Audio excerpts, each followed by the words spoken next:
Bayang nggak? Satu azan, reminding, oke. Ketemu air, releasing, oke. Komat, Mas. Diulang lagi loh. Untuk remind lagi gitu. Jadi ini persiapannya panjang banget. Abis gitu iftitah dulu lagi. Baru sholat kan. Baru zikir gitu. Jadi kebayang nggak? 6 rangkaian ini yang ngebuat kita sadar gitu. Diulang 5 kali lagi. Jadi kalau 6 rangkaian diulang 5 kali, beres sholat tetap ngegosip, buset dah, udah gitu kira-kira. Abis sholat tetap korupsi, berarti udah beneran ini nggak ngerti sih 6 tahapan ini gitu kira-kira. Jadi kan ini perlu untuk kemudian ditanyakan karena memang kebanyakan kita itu bertengkar meskipun itu adalah seagama sendiri, itu karena kemudian memahami sesuatu itu hanya pada tataran kulit. Ibarat makan pisang itu kulitnya aja yang dimakan gitu, isinya nggak tahu kenapa gitu. Betul. Even itu adalah ayat, hadis dan lain sebagainya, pokoknya bunyinya gitu, terjemahannya gitu, nggak usah pakai logika dan lain sebagainya gitu. Jadi minimal kita jadi tahu bahwa itu adalah sebenarnya transformasi kehidupan manusia untuk menjadi paripurna kan, kurang lebihnya begitu. Betul, betul. Oke. Saya kasih contoh sederhana dikit lagi, Mas. Kemarin kan kita baru maulid ya. Oke. Maulid itu kan ada 2. Ada maulid Ahmad, ada maulid Muhammad. Bahwa Nabi Muhammad itu waktu lahir masih jadi Ahmad kan. Iya, iya. Dan dia bertransformasi 40 tahun untuk menemukan dirinya sehingga dia menjadi Muhammad atau yang terpuji itu gitu. Oke. Makanya kalau kita maulid Nabi Muhammad, uswatun hasanah itu kan sebetulnya bukan pakaiannya, bukan hanya cara makannya gitu, Mas. Oke. Tapi yang penting kita lihat adalah gimana sih seorang Ahmad bin Abdullah bisa bertransformasi menjadi Muhammad gitu. Berarti kan ini kaitannya bukan hanya fisik, bukan hanya cara makan gitu. Tapi bagaimana dia menemukan jati dirinya. Bagaimana dia menemukan kesadaran, bagaimana dia menemukan ilahiyah gitu. Which is, kalau kita bicara di situ, kata kuncinya kan adalah bagaimana dia melakukan perjalanan di Gua Hiro gitu misalnya. Suwung atau hening gitu. Nah jadi, saya pengen mendisklaimer juga gitu ya teman-teman, sekali lagi mari kita terbuka gitu ya supaya kita tidak menuhankan simbol, tetapi juga yang penting adalah fungsinya apa sih sebetulnya gitu. Karena kata kuncinya adalah setiap apapun konteks yang namanya simbol pasti ada fungsinya gitu. Oke, oke. Itu sih, Mas. Itu kan nama Nabi dan Rasul. Ya, Apa tuh namanya, merupakan simbol aja, tetapi memiliki fungsi yang lebih mendalam gitu. Nah, bagaimana dengan gerakan sholat, Kang Abu? ya. Kita sholat ada berdiri, ada ruku gitu ya, ada sujud gitu, ada duduk gitu. Jangan-jangan itu hanya simbol aja gitu. Yes. Mungkin kalau ini mungkin tebakan aja ya, mungkin kalau kemudian anak kecil gitu kan, ya udah disuruh sholat, gerakannya gini-gini, oke kita ikut aja lah ya gitu. Tapi kalau udah dewasa, kemudian sebenarnya apa sih maknanya kita disuruh berdiri, sujud, ruku, duduk, itu tuh implementasi dalam kehidupan yang nyata, yang real apa sih gitu, gimana Kang? Kaitannya relate-nya gitu ya. Mas Hendra, saya tuh baru ngebahas tentang kapitayan. Bahwa 10.000, 50.000 sebelum Masehi, which is jauh di awal-awal Homo sapiens, Adam tuh kan ber-7.000 tahun yang lalu, let's say. Itu kapitayan, agama Jawa purba, itu gerakan semua ritualnya, itu plek-plek sama-sama sholat, Mas. Oh. Plek-plek percis. Berdiri, ada ruku, ada duduk di antara 2 sujud, itu plek-plek sama gitu. Jadi kalau saya ngelihat dari sejarah historikal gitu ya, bahwa ya balik lagi ya, setiap ritual pasti punya makna gitulah kira-kira. Nah cuman kenapa saya pengen relatekan ini sama kapitayan, ya jadi maksud saya bahwa gerakan-gerakan itu ternyata bukan baru gitu loh Mas. Gerakan-gerakan itu bukan ya kan kalau kita ngomongin tradisi Islam kan baru 1.300, 1.400 tahun yang lalu gitu. Tapi nenek moyang kita, leluhur kita, itu udah melakukan itu jauh banget gitu. Sebelum ada agama Islam. Dan apa yang saya baca dan saya telah bahwa ternyata ritualnya teman-teman di kapitayan ini plek-plek percis. Ada berdirinya, ada rukunya, dan seterusnya gitu. Nah, pun ini sekali lagi sedikit perspektif yang mungkin kita akan sama-sama mempelajari dari gerakan gitu ya, kira-kira. Contoh misalnya. Jadi gini Mas, kalau kita bicara tentang sholat itu kan artinya solu. Solu itu artinya connected. Nah, pertanyaan adalah, yang connected itu kan udah pasti bukan tubuh fisik. Tetapi, fisik memang perlu gerakan. Karena berkaitan sama manas. Emosi, perasaan, pikiran. Maka setiap ritual pasti ada gerakan gitu. Nah, sekarang kalau kita bicara dalam konteks sholat gitu misalnya ya. Sholat itu kan sebetulnya adalah mengguahirokan diri gitu Mas. Sholat itu adalah, kalau pakai bahasa yang sederhana adalah, kamu memiliki waktu untuk dirimu sendiri, tanpa ada distraksi dengan faktor eksternal. Maka salah satu membuat untuk tidak terdistraksi sama eksternal adalah meng-off-kan yang namanya panca indera. Makanya pendengaran, penglihatan, pikiran, semua itu di-off gitu. Jadi kalau mau bicara, coba Mas bayangin ya. Ini sama kayak meditasi sih Mas. Nggak mungkin orang tiba-tiba duduk meditasi yang pernah kita cerita. Ya. Sama kayak sholat Mas. Maka pertama azan dulu. Pendengarannya dikasih reminding dulu. Oh oke. Jadi mau ke sholat itu panjang nih. Habis azan, wudhu. Berarti wudhu itu apa? Ngecek semua software maupun hardware. Makanya ketemu air.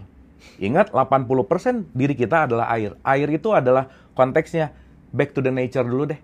Once semua energi kamu dalam vibrasi yang negatif, kamu balik dulu ke air untuk apa? Itu untuk melakukan netral gitu. Makanya kalau nggak ketemu air, ketemu tanah Mas. Karena ini dua unsur alam sebenarnya. Jadi banyak orang yang mikir bahwa wudhu itu adalah ngebersihin tubuh. Padahal kalau tanah dikemukain kan nggak bersih gitu.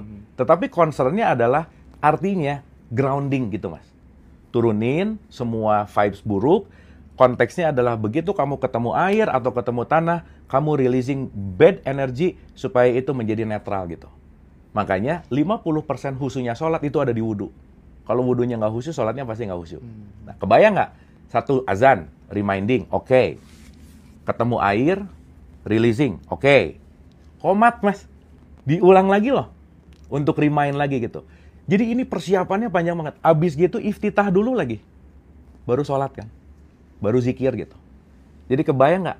6 rangkaian ini yang ngebuat kita sadar gitu. Diulang 5 kali lagi. Jadi kalau 6 rangkaian diulang 5 kali, beres sholat tetap ngegosip, buset dah. Udah nggak gitu kira-kira. Abis sholat tetap korupsi, berarti udah beneran ini nggak ngerti sih 6 tahapan ini gitu kira-kira. Nah, sekarang kita satu-satu lah ya. Kan waktu kita dalam konteks takbiratul ihram itu kan sebetulnya kita mau mengatakan bahwa I am nothing gitu. Begitu Allahu Akbar, itu kan mau bicara bahwa dia tuh yang besar gitu. Itu kan salah satu hal untuk peniadaan aku kecil gitu Mas. Jadi di situ aja udah bicara bahwa I am nothing gitu. Oke. Pelajarannya apa Mas? Humble. Humble. Makanya begitu masuk masjid ada batas suci. Di dalam batas suci itu mau jenderal kek, mau OB, mau apapun, nggak ada identitas. Kalaupun jenderal telat, tetap aja kamu jemaahnya di belakang. Nggak ada urusan sama pangkat gitu. Jadi begitu masuk ke batas suci, let's say di masjid, itu semua melepaskan identity. Jadi begitu Allahu Akbar, there is no identity gitu. Bahwa aku bukan abu, aku bukan pesulap, aku bukan direktur, aku bukan suami, aku bukan, la gitu. Dan begitu Allahu Akbar, ini kan sebenarnya mau menutup semua akses ke eksternal gitu Mas. Kapitayan juga disimpannya di sini Mas. Ya kalau di Islam kan ada di sini ya terserah lah ya gitu. Tapi begitu Allahu Akbar, ini maksudnya sebenarnya mau menyentuh hati sih. Makanya opening bacaannya adalah Al-Fatihah. Al-Fatihah itu artinya membuka. Apa artinya? Open your heart gitu. Makanya begitu Allahu Akbar. Dan kata-kata pertamanya Mas Hendra, kata-kata pertamanya adalah atas nama dia Mas. Bismillahirrahmanirrahim. Atas nama Rahman Rahim. Berarti kalau udah ngomongin atas nama, kita nggak ada gitu Mas. Semua hanya di atas namakan oleh dia aja udah. Di situ bukti ketika Allahu Akbar surrender gitu. Bahwa aku bukan, dan aku hanya mengatasnamakan gitu. Baru bisa Alhamdulillah segala puji dan seterusnya. Nah, maka setelah atas nama, kalau berdiri Mas, ini saya menganalogikan sederhana aja. Ada otak, ada hati ceritanya Mas. Gampangannya begitu. Sementara sekarang yang menjadi nakhoda keseharian itu di sini biasanya. Ininya jadi lupa Mas. Makanya hati banyak ketutup oleh ego di otak gitu. Makanya Nabi Muhammad itu kan selalu mengulang-ulang istafti kolbak. Ikutilah suara nurani. Nur itu cahaya, ani itu Tuhan. Jadi nur, ani, cahayaku gitu. Maka supaya ininya nggak terlalu dominan, diselaraskan dulu sama hati. Makanya ruku. Ruku itu kan gini nih. Maka supaya otak sama hati selaras dulu Mas. Synchronize gitu. Dan at the end, kunci dari semuanya adalah menundukkan semua ego supaya nurani di atas dari ego gitu kira-kira. Makanya itu disebut sujud. Makanya mungkin Mas Hendra waktu dulu di pesantren pasti pernah dengar bahwa sujud adalah di mana kita paling dekat sama Tuhan, sama Allah. Betul nggak Mas? Iya. Tapi bukan berarti mau dekat sujud sekarang kan bukan begitu.